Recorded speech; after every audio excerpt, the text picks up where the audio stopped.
Football প্রেমীদের জন্য গত ২৪ ঘন্টা ছিল এক দুঃস্বপ্নের মতো। একের পর এক ইতিহাসের শেষ অধ্যায়। চোখের জলে মাঠ ছাড়ছেন নেইমার, বিদায়ের সুর বেজেছে রোনালদোর পর্তুগালের শিবিরে। বিশ্ব ফুটবলের মানচিত্র যেন এক মুহূর্তেই বদলে গেল। প্রথমে নরওয়ের কাছে অপ্রত্যাশিত হারে বিদায় নিশ্চিত হয়েছে ব্রাজিলের। ম্যাচ শেষে নেইমারের কান্না ভেজা চোখ ছিল এক অপূরণীয় বিষাদ। তিনি স্পষ্ট জানিয়ে দিয়েছেন ব্রাজিলের জার্সিতে এটাই ছিল তার শেষ ম্যাচ।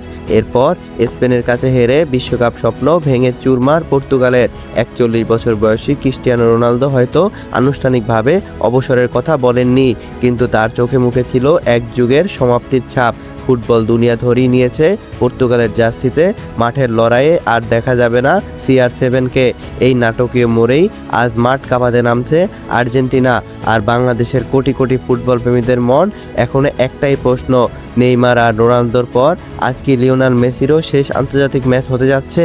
ভাবুন তো, একই বিশ্বকাপে ফুটবল ইতিহাসের ৩ মহাতারকার বিদায়ে কতটা আবেগঘন মুহূর্ত অপেক্ষা করছে আমাদের জন্য। তবে আর্জেন্টিনার পথটা মোটেও সহজ ছিল না। কেইবারদের বিপক্ষে ১২০ মিনিট লড়াই করে জেতার ধরন আর মানসিক চাপ সমর্থকদের আত্মবিশ্বাসে কিছুটা হলেও ফাটল ধরিয়েছে। নরওয়ে যেভাবে হল্যান্ডের জাদুতে ব্রাজিলকে হারালো, কিংবা স্পেন যেভাবে শেষ মুহূর্তে রোনালদোর স্বপ্ন ভাঙলো, তা থেকে একটাই শিক্ষা পাওয়া যায়, এই বিশ্বকাপে কোনো প্রতিপক্ষই হালকাভাবে নেওয়ার সুযোগ নেই। ৩৯ বছর বয়সেও মেসি এখনও আর্জেন্টিনার সব ভরসার জায়গা।